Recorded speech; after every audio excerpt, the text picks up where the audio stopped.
There comes a moment in every life when the sun seems to have forgotten your name. The sky turns its back, and the night settles heavy on your shoulders. Friends grow distant, enemies grow bold, and your own breath betrays you with anxious sighs. In such times, when the weight of being is almost too much to bear, it is not a preacher's sermon or a politician's promise that saves you.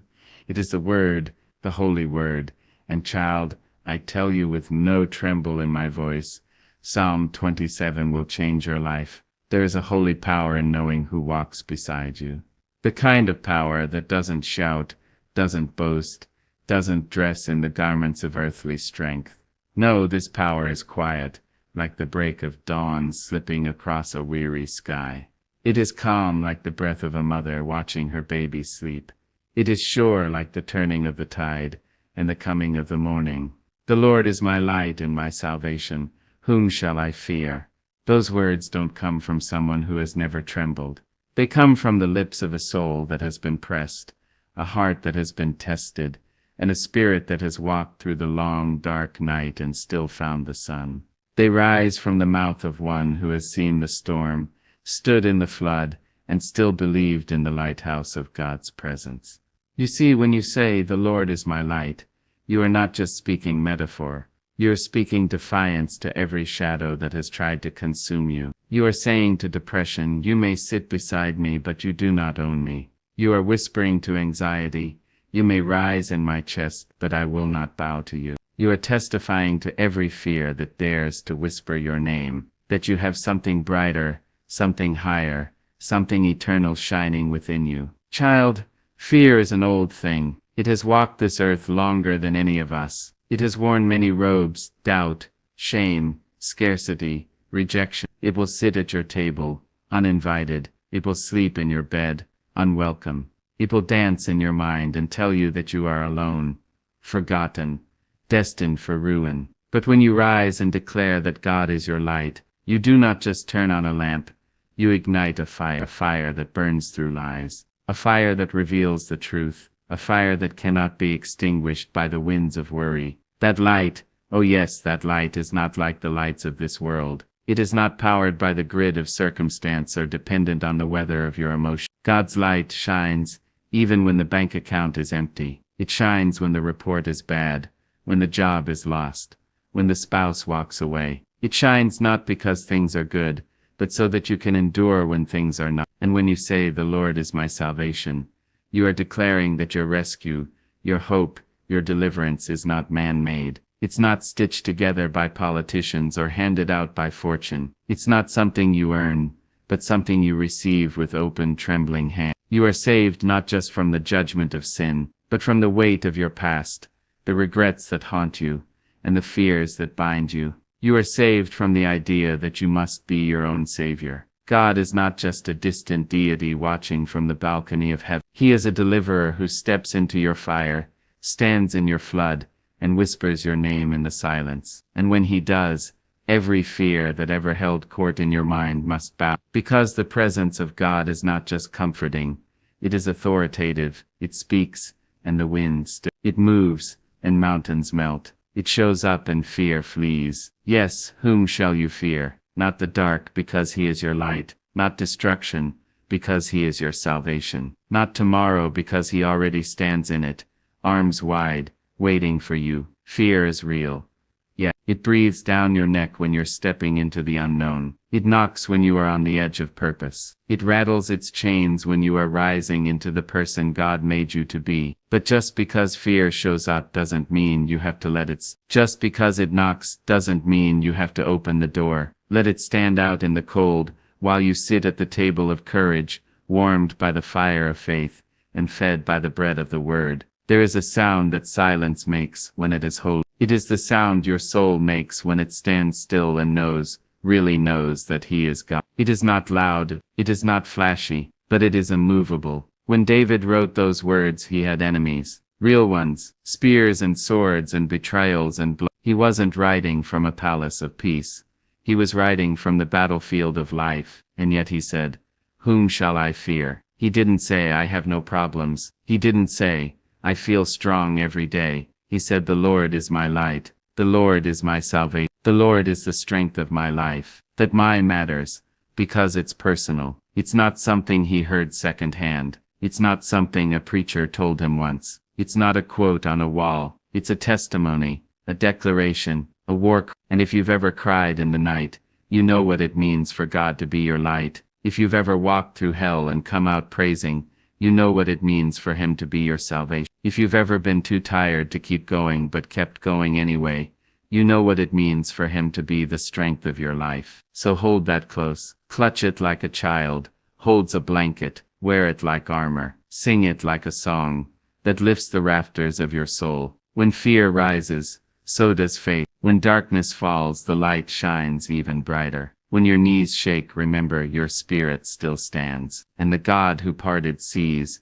who shut lions' mouths, who called life from tombs, is the same God who calls you his own. Fear may visit, but it cannot stay, because your life, dear one, is lit by the hand of heaven, and no shadow, no matter how long it stretches, can snuff out the flame that God himself has placed within you. Amen. The soul of a person who has walked through the fire is not easily moved by the flicker of a flame. Life will surround you. It will circle you like wolves in the night, and it will growl with the voice of betrayal, loneliness, and despair. There will be days when your back is against the wall and the wall itself feels like it's crumbling. There will be moments when enemies do not just wear the face of strangers, but sit at your own table. Trouble comes, not as a gentle knock, but as a storm breaking open the windows of your calm. But oh, child, let me tell you, there is a truth stronger than trouble.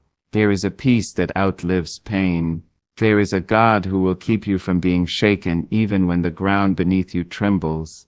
Psalm 27 tells us of that steadfast soul, a soul that cries, "Though an army encamp against me, my heart shall not fear." Now that, my dear, is not the language of the naive. That is the language of the seasoned.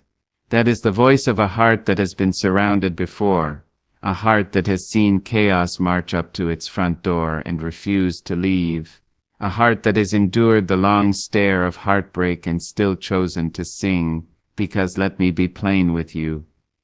Trouble is not the absence of God. No, sometimes trouble is the evidence of his shaping hand. Sometimes he allows the crowd to gather around you, not to destroy you, but to reveal that you are not made of glass but of granite, that you were never meant to break, you were meant to bend and rise again. When you know who you belong to, the gathering storm does not frighten you. It may move the curtains, it may rattle the doors, but your foundation will not give way, because your roots are deep, planted not in the shallow soil of popularity or praise, but in the unmovable bedrock of God's presence. I have seen days when the sky turned black by noon, when joy felt like a foreign land and my own name sounded strange in my mouth. I have sat in rooms filled with voices and still felt utterly alone, and yet in those very places I discovered the company of a faithful God, a God who does not flee when the crowd turns, a God who steps closer when others back away. You may be surrounded, but you are not forsaken. Life has a way of circling you with confusion. Bad news from the doctor, silence from a friend, bills stacked high like towers, a child gone wayward. Trouble does not ask permission. It comes, but listen, its presence does not mean your fall. You may be surrounded, but you are not shaken, because shaking requires something unstable. And God does not build you with frail bones and weak spirit. No, beloved. He builds you with steel spun from heaven. He builds you with a mind covered by peace and a heart guarded by grace. He builds you with resilience rooted in his promises. David knew what it was to be hunted. He knew the sting of betrayal, the ache of loneliness, the crushing weight of waiting for a promise yet fulfilled. Yet still he said, "My heart shall not fear." Not because the trouble wasn't real, but because he knew something more real. He knew the character of God. He knew that the same hand that created the stars had written his name on its palm. He knew that the God who commands the sea had promised never to leave. What you know determines what you do when the trouble comes. If you know chaos as your master, you will always bow. But if you know Christ as your anchor, you will stand tall even in the middle of the wind. There's a difference, baby, between being attacked and being overcome. Yes, the attacks may come. Yes, the words may be sharp. Yes, the pain may feel unbearable. But when God surrounds the surrounded, you become like the bush that burned and yet was not consumed. You may cry, but your tears do not drown you. You may fall to your knees, but you will rise with stronger legs. You may be pressed on every side, but you are not crushed. Not because of who you are, but because of whose you are. God does not promise to take the trouble away. No, sometimes He allows it to remind you that even in the center of the storm, your soul can be still. Like Jesus sleeping on the boat while the waves tossed and the wind screamed. His rest was not ignorance, it was assurance. That same assurance lives in you when you anchor your heart to Psalm 27. When you believe, not just with your lips but with your life, that though enemies gather you will not tremble. You will not give up your joy, your faith, your praise. Because faith is not proven in peace. Faith is proven in pressure. That's when it shines. When the world expects you to curse but you bless. When they expect you to run but you walk head high, shoulders back, anchored in your God. That's when faith shows itself to be a fire that trouble cannot quench. There will be days when the army around you is made of doubts marching across your mind, shouting that you are not enough, that you won't make it, that you've been forgotten, but the truth stands taller than any lie. You are held, you are loved, you are surrounded, but by grace, not defeat. When the trouble encircles you, remember who else is in the circle, the God of Abraham, the Lion of Judah, the shepherd of your soul. He is not a God who observes from afar. He is a God who steps into the fray, and when He is with you, fear has no throne, and the enemy has no final word. So stand even if your legs shake, speak even if your voice cracks, praise even if the tears fall, because the one who walks through the valley with God as their guide walks taller than the mountains that surround them. You may be surrounded, but in the presence of the Almighty you will not be shaken. There comes a time, my dear, when the soul gets tired of running, tired of chasing approval, tired of carrying burdens not meant for its shoulders, tired of the noise, the lights, the hollow applause, and in that weariness the soul learns to whisper, not with exhaustion but with clarity, one thing I desire, yes, just one.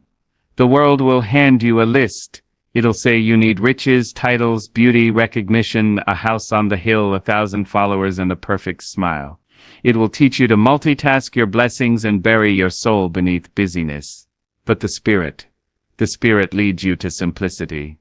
The Spirit leads you home. David, that sweet singer of Israel who had palaces and enemies, who had battles and triumphs, who danced before the Lord and wept in caves, he knew something most of us forget, that in the end there is one thing worth desiring.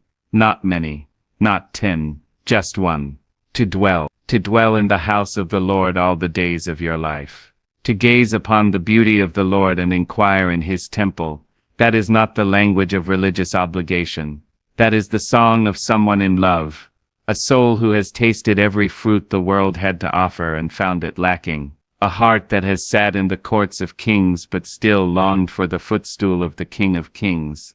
To dwell is not to visit, not to pass through on Sunday morning, not to send up a prayer in trouble and disappear in triumph.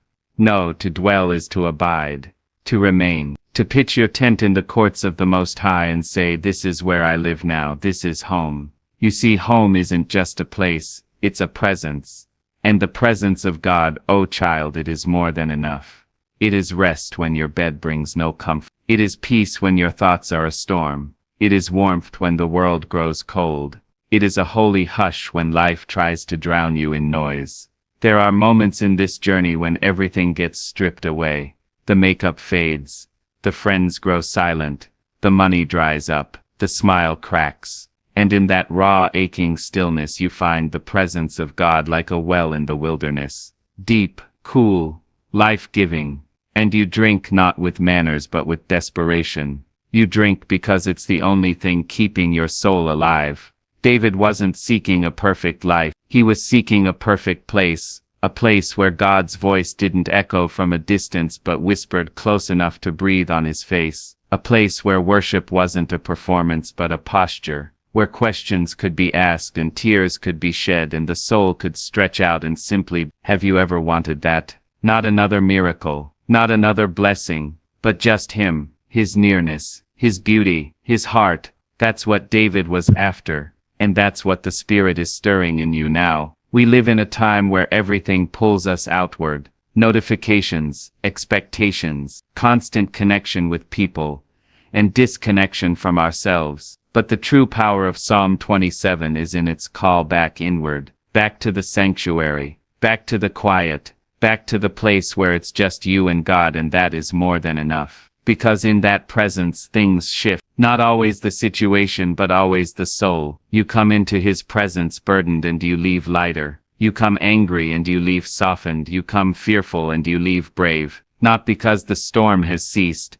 but because your anchor has held, because the light within you has grown stronger than the darkness around you. And beauty, oh what a word that is. David wanted to behold the beauty of the Lord, not the might, not just the miracles, but the beauty. Because God is not only powerful, he is also beautiful. His presence is not only thunder, it is music. Not only fire, it is fragrance. When you really see him, not through theology alone but through intimacy, your heart begins to ache in a new way, not with pain but with longing, a holy homesickness that says I must be where you are. This is why some people can lose everything and still have peace, because their one thing remains. They may bury loved ones, see dreams die, walk through fire, but their anchor is not in what is seen. Their treasure is not made of silver. Their joy is not rented by circumstance. It is rooted in that one desire to dwell. And I say to you, as one who has wept and worshipped,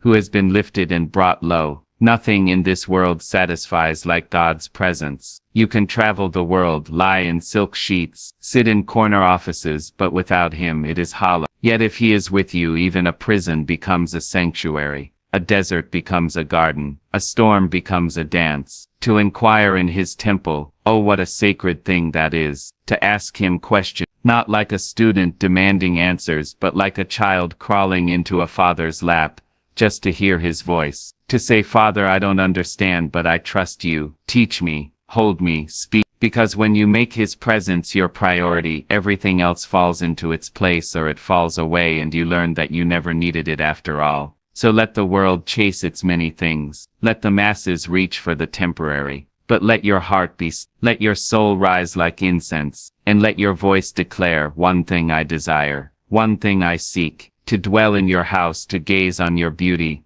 to be near you all the days of my life, not because it's easy, but because it's eternal, not because it's popular, but because it's, not because it's profitable, but because it is home. And once the soul finds home in God, it will never be content to live anywhere else again. There is something sacred, something holy about the act of waiting. In a world that moves with the speed of machines and the impatience of the hungry, waiting feels like weakness. But oh my dear, don't let the world fool you. Waiting on God is not weakness. It is worship. Waiting is not wasting time. No. Waiting is trusting time to the hands of the one who wrote it. We are taught to rush, to hustle, to chase what we think we need. We're told that if it doesn't happen now, it won't happen at all. But child, let me tell you something eternal. What God has for you will not miss you, and what passes you by was never meant to stay. Psalm 27 says, wait on the Lord, be of good courage, and he shall strengthen your heart. That is not just poetry, that is a promise. It's a whisper from heaven telling you that even in the silence God is working. Even in the stillness he is shaping. Even when nothing moves, everything is being prepared for the exact right moment. I've learned that God is not in a hurry, and we must not be either. You see, a seed does not become a tree overnight. It rests beneath the soil where no eyes can see, where no hands can help, and it lets God do what only he can do in the dark. And so it is with you. If you are in the season of silence, if the ground around you seems still, if the prayers feel unanswered, do not despair. You are not being forgotten. You are being formed. There are days when the ache of waiting wraps around your chest like cold hand. Days when hope feels far and faith feels like an echo. But in those moments the Spirit comes close. He leans in, not with the noise of thunder, but with the stillness of a sunrise, and says, I am still here. Don't give up now, strength is coming. There is something powerful about waiting that makes the soul stronger than muscle, more enduring than stone. Because while the world celebrates instant victory, God celebrates lasting transformation. Sometimes God delays what we want so He can give us what we truly need. And sometimes He slows the process because He's walking with us in the waiting. And He does not want to miss a single step with His beloved child. You might think that rising means doing more, becoming more, achieving more. But let me offer you a different kind of rise. The kind that happens after you've cried and wiped your tears. The kind that happens after you've bent low in prayer and found your strength again. The kind that happens not with noise but with grace. Rising is not about impressing people. Rising is about aligning with purpose. Those who wait on God, they are the ones who mount up with wings like eagles, not like pigeons flapping in fear, not like chickens scratching in the dirt, but like eagles soaring above what once tried to drown them. There is a kind of strength that only comes from surrender, a kind of height that only comes when you stop climbing and start trusting. Have you ever seen an eagle fly? It doesn't flap like it's afraid to fall. It spreads its wings and lets the wind carry it. And the wind, my darling, is the presence of God. So be still, stretch wide your faith. Stop trying to rush into doors that haven't been opened. Stop begging for things that God is still refining. You were never meant to force your way through life. You were meant to glide on His grace. The waiting season is the making season. It's where your roots grow deep. It's where your trust is tested. It's where your voice becomes a prayer and your breath becomes a praise. It's where God whispers who you are when the world forgets your name. And when the time is right, and it always is, He will lift you. Not with the applause of men, but with the approval of heaven. Not with shallow blessings, but with eternal purpose. You will rise not just in success, but in strength. Not just in victory, but in vision. You will rise because God cannot lie, and His word has promised that those who wait on Him will never be put to shame. You don't have to understand the when, you just have to believe in the who, and He, the Alpha and Omega, the first and the last. He will carry you through. He is not just the God of answered prayers. He is the God of waiting rooms, of midnight tears, of unanswered questions. And in those places He is no less good, He is no less God. Let patience have its perfect work in you. You are not falling behind. You are being prepared. Your pace is not too slow.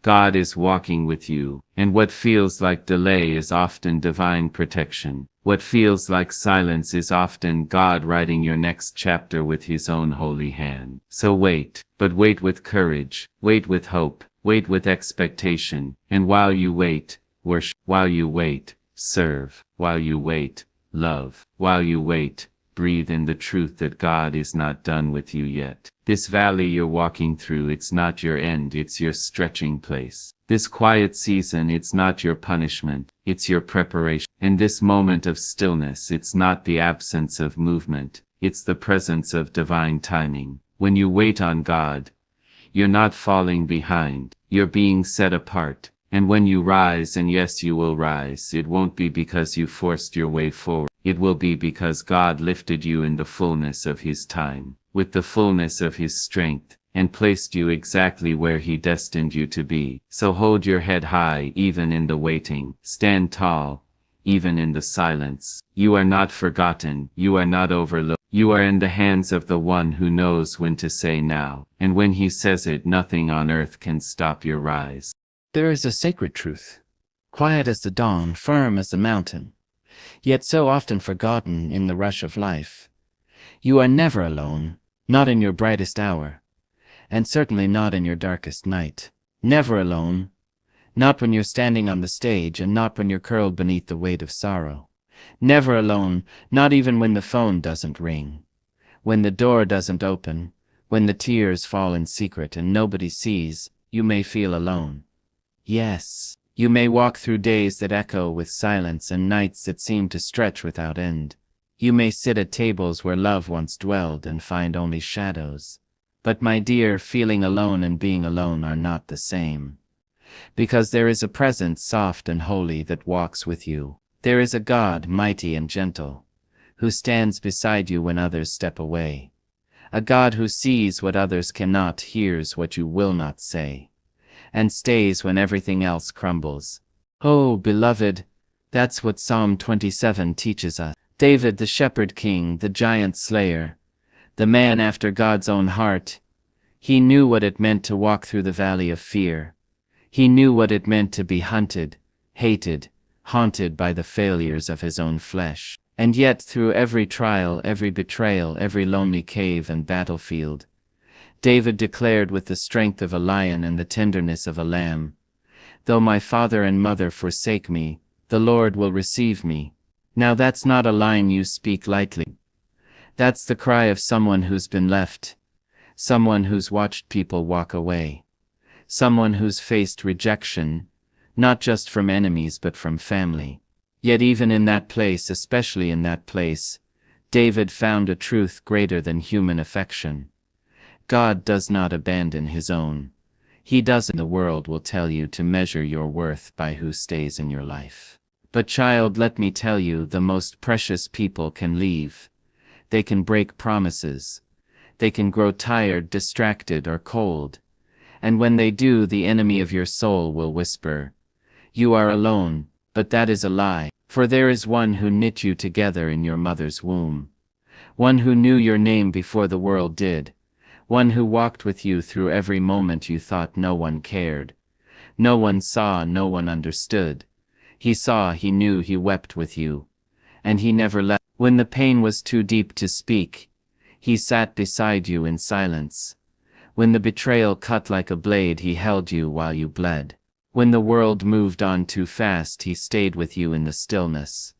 You see, we want God to show up with trumpets and thunder, with miracles and marvels. But often he comes as a whisper, a peace that doesn't make sense, a strength that rises from nowhere, a comfort that wraps around your heart like warm hands on a winter's night. He doesn't always change the situation, no. But he changes you in the middle of it. And that is enough. There is something holy in walking through the fire and knowing you are not burned. Because you are not alone. There is something sacred about waking up each morning and saying, "I don't know what this day holds, but I know who holds me." God is not He is not sitting high and looking low, too busy for your burdens or too grand for your grief. He is Emmanuel, God with us. Not just in church pews or golden cathedrals, not just in shouted hallelujahs or polished prayers, but in your kitchen, in your car, in your hospital room, in your prison cell, in your quiet aching soul. He is with you. When the baby won't stop crying and your strength is gone, he is with you. When the bills stack high and the job slips away, he is with you. When the diagnosis comes and fear tightens its grip, he is with you. When everyone celebrates and no one sees your struggle, he is with you. Even now, as you read these words, maybe wondering if anyone understands what you've been carrying, I tell you with the authority of heaven, God knows. And he has not left. He has never taken his eyes off you. You are the apple of his eye, the joy of his heart, the reason he stretched out his arms on a cruel cross and bore the weight of sin, not just for a crowd, but for you. Not just for the righteous, but for the broken. Not just for the strong, but for the weary. He walks with you in your wilderness. He sings over you in your sorrow. He strengthens you in your stillness. And in those moments when you feel most unseen, most unworthy, most unloved, lean in. Not into fear, not into despair, but into the truth. The truth that the God who holds galaxies also holds your hand. The truth that the one who calmed the sea can calm your soul. The truth that you are not just surviving. You are being carried. So stand tall even when you tremble. Lift your head even when tears fall. Speak life over your days even when death tries to steal your hope. Because you are not alone. You never have been, and you never will be. The same God who walked with David walks with you. The same Spirit that comforted him in caves is comforting you now. So whisper it when your voice shakes. Sing it when your strength returns. Shout it when you stand in victory. I am not alone, God is with me. And that truth, that unshakable, eternal, heaven-sent truth, will carry you through every storm, every shadow, every silence, all the way home.